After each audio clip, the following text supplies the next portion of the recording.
You're watching West Hartford Community Television. You're watching West Hartford Community Television.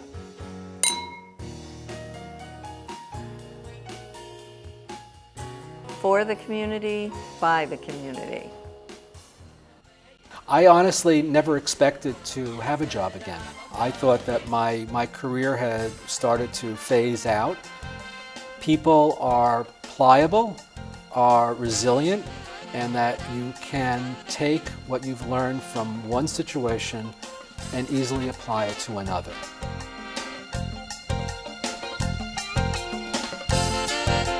Imagine a 60-something Caucasian male moving to Hartford for a new job. And then imagine that job ending. We're talking no connections, no job, and a mortgage on a new home. Well, that person is the president of the Jewish Federation of Greater Hartford, one of the top positions in Jewish communal service in the area.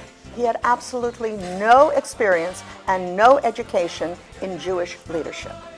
I'm Pat Kazikoff. You're watching Shalom Hartford. Stay with me and we're going to meet that man, Howard Sovronsky.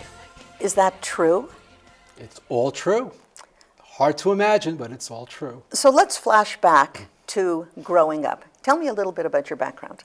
So you're talking to a person of the 60s and about flashbacks. Okay, first of all. Not a good word? Well, it has different connotations to based different on people. your age. Right, Got it. Right, absolutely. I grew up in New York, in the city, in Queens, and had a relatively normal life. Went to Israel, actually, as a sophomore at Tel Aviv University, primarily because I had no other choice. It was either that or be drafted and going to Vietnam. So did you graduate Tel Aviv University? No, I dropped out of college. I was there for 4 months and realized I really didn't want to be a student. And I spent the next 3 months hitchhiking through Europe until it got too cold. And all I had were summer clothes because I was going to be in Israel, and it was a rather very different climate there. And came home to a very disappointed mother and father. No degree? No degree. No degree from an American university? No, either. I actually only completed my freshman year of college.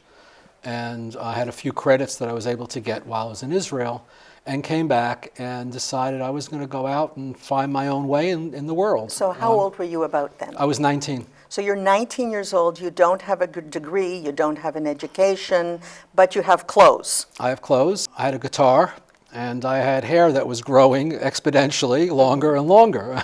So what did you do with that experience?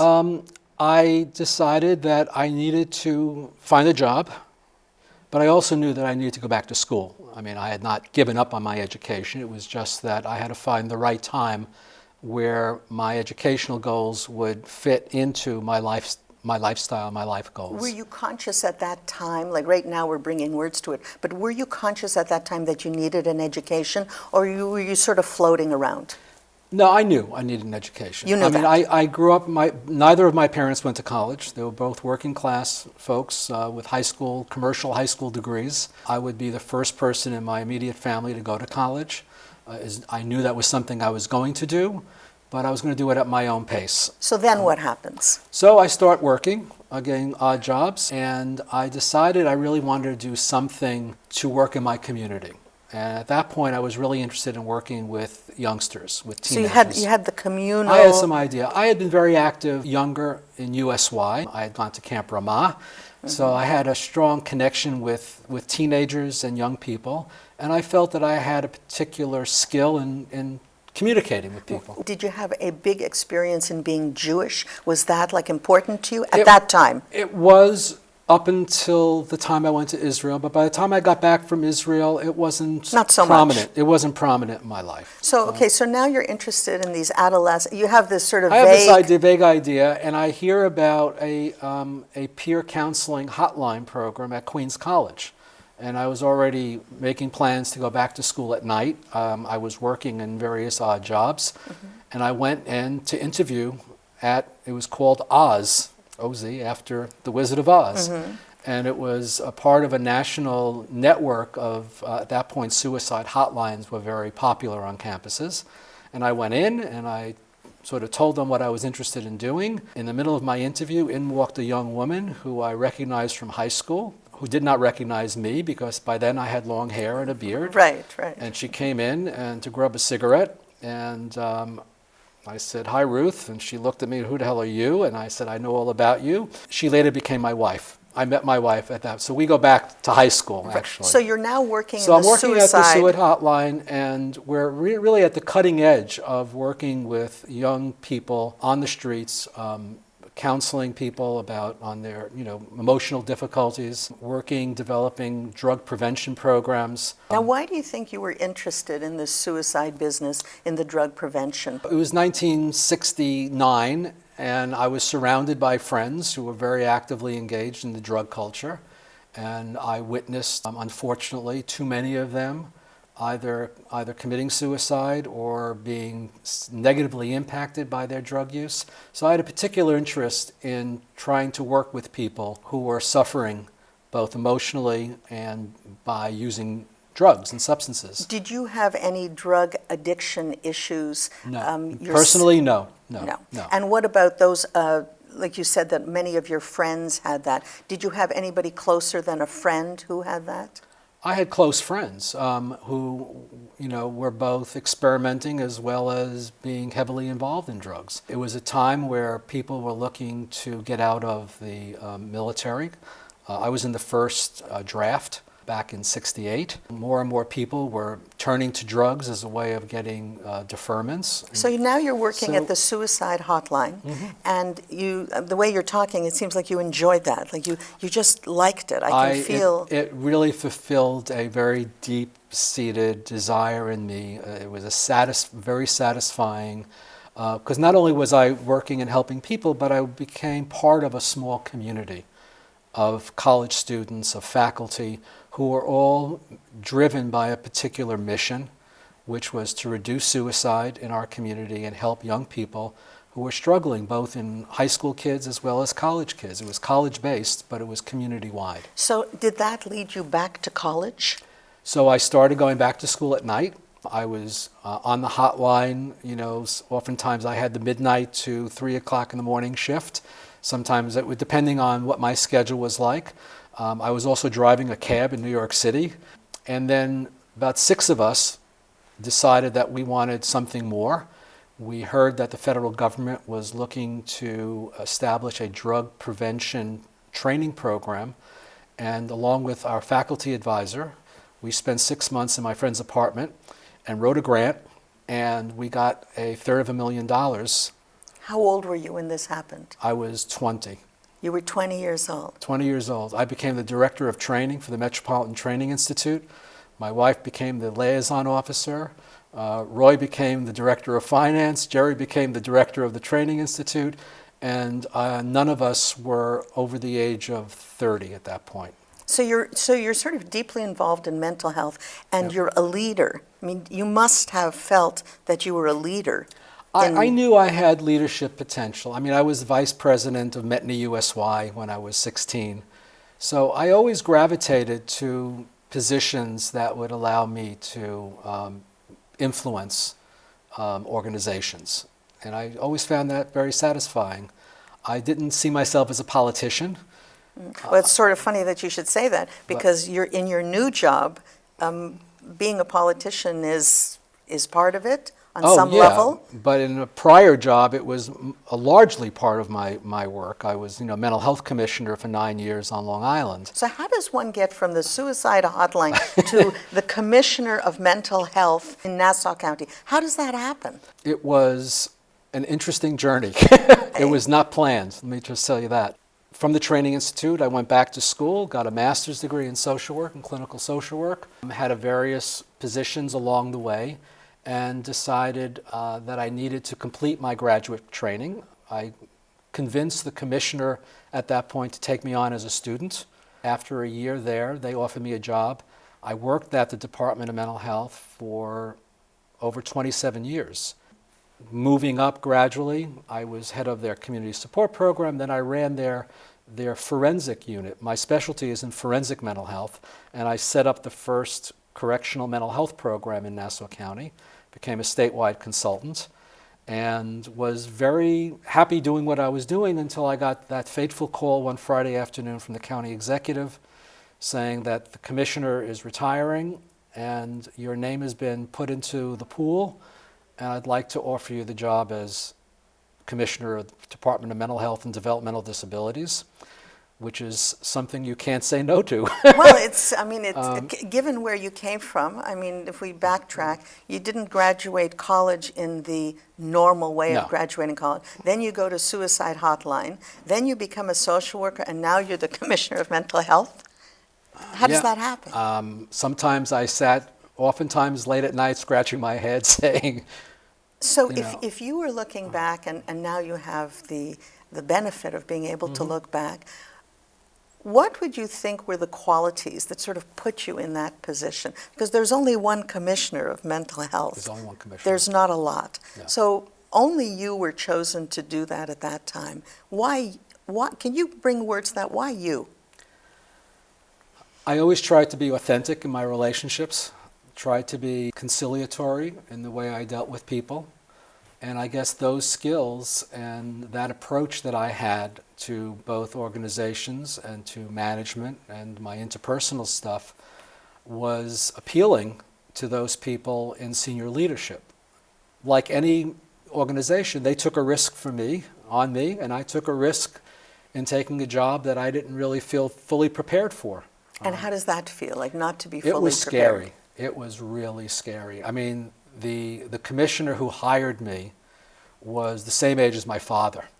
Mm-hmm. And we had a very rocky relationship the first couple of years. And I always saw him as bigger than life, And here I was, it was 20 years later, sitting at his desk, in his chair, in his office, fulfilling that role. By the way, we're still friends. He's just turned 98. Mm-hmm. He's in Phoenix, and we still communicate on Facebook, if you can imagine. So we take that history, and then we fast forward, and I'm seeing a repetition of history, because you became the president of the Jewish Federation. You had no experience in Jewish communal leadership. You don't have a degree in Jewish communal leadership. Basically, it seems to be you had the same skills as commissioner as you, how did that happen? Well, how did you get that job? Because, the job found me. I had come up here for another job in the mental health field and lost that job. Agency reorganized and they eliminated my position. I started networking as part of my strategy. And what does that mean, networking? It meant that I went to actually one of the Federation-supported programs, JETS, which is the Jewish Employment Transition Service, that helps people who are in transition. I started going and meeting people, getting my resume out. As a person who was previously a commissioner, that's a really heady position, and you must have been with a lot of heady people and big shots, big shots. And now you're networking at JETS. How does that feel? It felt awkward, and I felt like a fish out of water because I was looking for positions that were not readily available. I was looking for executive, and at that point I gave up actually, and I started my own consulting business, which is what I was doing, and very satisfied doing what I was doing until I got a call from somebody from the Federation who actually is involved with JETS, who had gotten my name from somebody in her network who knew that I was out there. I was somebody with senior level management experience, with nonprofit work experience. They thought I was Jewish. They figured, it's a good guess. It's a good guess. I got the right name. But it's not 100%. You can't be certain these days. Right. You can't be certain. And I got a call one afternoon saying, would you be interested in coming in and talking to us? So let me ask you, a person like yourself, when someone like you goes for a job interview, do you say to them, I was Commissioner of Mental Health? Because clearly that's a higher job than anybody that's interviewing you has ever had. How do you get that into the conversation? It's on my resume, first of all, so it's nothing hidden. And I talk about mostly my journey. So it's not about that position that I held, but it's about all that led up to that position. And it's all the skills that I acquired, all the experiences that I cataloged in my life that contributed to who I am. So you get that phone call, and she says to you, would you like to interview for this job? And you say, sure. I said, I'll come in and talk. I was intrigued not because it was Jewish, but because they were looking for somebody to come in as a change agent, and because the organization was looking to change their approach, their branding, their vision, and their perception in the community. And to me, that's the most exciting thing. I have a degree in social work, but my specialty was in community organizing. I taught community organization for 2 years at graduate school. So I'm very interested and passionate about being a change agent in community. What about the Jewish business? How did that hit Well, you? the Jewish business, I've always had a commitment to my Jewish heritage. Even though I wasn't active in the Jewish community, Ruth and I were founding members of our synagogue on Long Island. I was busy in my professional career, so I was not actively involved at the synagogue. But both of my kids, we would go on Shabbat, and we had a kosher home. So the Jewish business wasn't foreign to you? It was not foreign at all. The business of Jewish. The business was completely foreign. Right. I had never done that. But being Jewish was not No. an environment that you didn't feel good in. You I- felt good. I feel good. I feel comfortable. I grew up in an observant, quasi-observant conservative home. I had a strong Jewish background early on. I spoke a little bit of Hebrew. I could manage in a synagogue. I can get through the prayers. I can daven like anybody. So that stuff was not foreign to me. But I got to tell you that this whole experience has allowed me to reconnect in a way that I may not have had I not taken this job. Well, you look like you're very happy in this I job. am. You seem very relaxed. So tell me, how's the job? The job is great. The job is great, and what's even better is being part of this community. Because coming from New York, it's a small fish in a big pond. Mm-hmm. And being commissioner, I was overseeing a county of 1.3, half the size of Connecticut. Nassau County is 1.3 million people, and never felt a strong connection to my local community. But there's something very unique about living here in Hartford. We've got all of the attributes that we would like to see when we were in New York are here. Smaller scale, but we're finding that West Hartford in particular is most welcoming. The community has embraced us, and I'm most excited that the community has embraced a sense of urgency in terms of change in positioning the Federation for the future. You're now the president of the Jewish Federation, and you seem to be enjoying the position. Very few people go from no experience in Jewish communal leadership Right. to becoming the top dog Mm-hmm. in the Jewish business. What would you tell somebody? What would you tell somebody who is looking for a job, who's in his 60s? It's not a usual phenomenon. No. I honestly never expected to have a job again.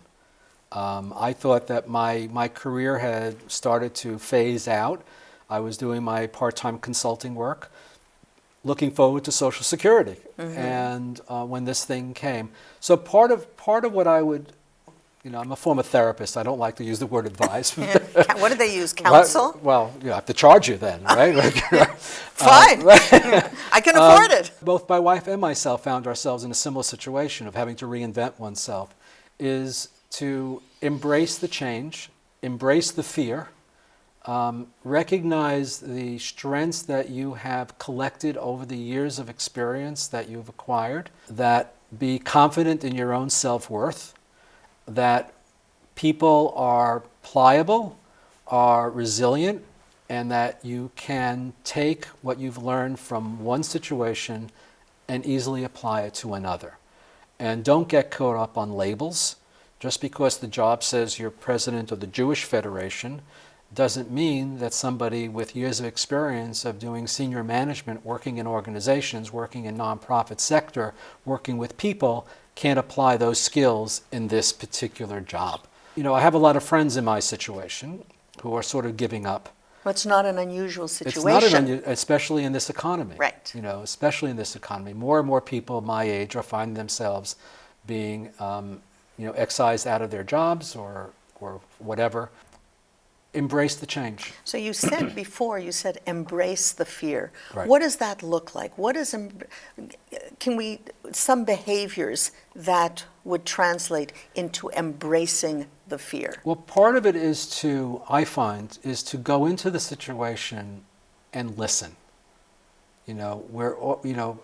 People that, like myself, who are at this point of their career, are very quick to go in and be able to demonstrate how much they know and be very arrogant and, tell people how they are going to do certain things. I found that, for me anyway, the important piece that allowed me to be successful was to be able to listen and hear what people had to say, what people expected of me, of the institution that I was now stewarding, and then for me to be able to, as I said, pull from the smorgasbord of skills that I've acquired to see what works and what would help. The other thing is, take a deep breath. You're going to make mistakes. We all make mistakes, whether it's our first job or the last job of our career. But that's okay. And we have to be willing to risk. And because the only way we're going to change and move the needle in any organization and community is to take that risk, both personally as well as a community. So do you feel completely comfortable in this new position? Are you completely at one with it? Or is there still a bit of fear? Oh, I haven't even been doing this 2 years yet. So, every day I wake up. There's a little fear. It's a little fear, It's not like I'm selling, toothpaste. This is a product line that is sometimes very intangible. We're talking about, selling the umbrella organization of the Jewish community, the continuity of our Jewish community, succession planning and leadership and allocation of funds. It's a little amorphous. It's a little amorphous. So, and we're also dealing with a very diverse Jewish community, both in terms of denominational selection that people have, and a whole new changing demographic that is emerging around the country of younger folks who are not connecting in traditional ways, who are not joining synagogues, who are not, sending kids to day schools, who are out there yearning for a connection with their Jewish heritage, but may not be finding it in the traditional, institutions that exist. So you mentioned the word traditional 3 times in this one sentence. Yeah. You see yourself as a traditional person? No. How do you see yourself? I don't. I think people sometimes see me as traditional. Well, you look traditional. I look traditional. You look traditional. I play it on TV, right? Well, you're wearing the white shirt, See, the red. well, I knew what to wear, right? Right, I've done this before. Right. I try not to see myself. I try hard not to be traditional because I don't want to get locked into labels, and I don't want to lock myself or those that I'm working with into being complacent with doing what has already worked. And to me, traditional means you're doing the same thing, which apparently is not uncommon in Connecticut, the land of steady habits, right? And all of that. And maybe that's why I was attractive to the Federation, because I'm not from Connecticut. I'm not, embedded in the Jewish community. I can bring a new, view, an outsider's look, a new sense of energy. From the outside, everything about us is traditional. We belong now to a synagogue, and I have this really wonderful job, but we're still very artsy. My kids are non-traditional. We like mixing it up. And you're having a good time. I'm having a great time. So if you had to tell me if you had to tell the audience one more thing about reinventing yourself, what would you tell them? Grab the opportunity. Both my wife and I both reinvented ourselves within months of each other. She was an attorney, and she's a development professional, and it works. You can't be frightened about moving into this, area that might seem terrifying. You're going into oftentimes taking on responsibilities and taking on projects that you may not feel equipped to. But what we found is, if you're confident and you know the right questions to ask, and you can build a support network around you of people who do have the skills and knowledge that you may lack, and know how to use that effectively, then you can be successful. Well, you've heard it here. Embrace the fear, embrace change. Just be yourself. You just have to do it. Thank you, Howard. Thank you. Interesting, so interesting. My pleasure.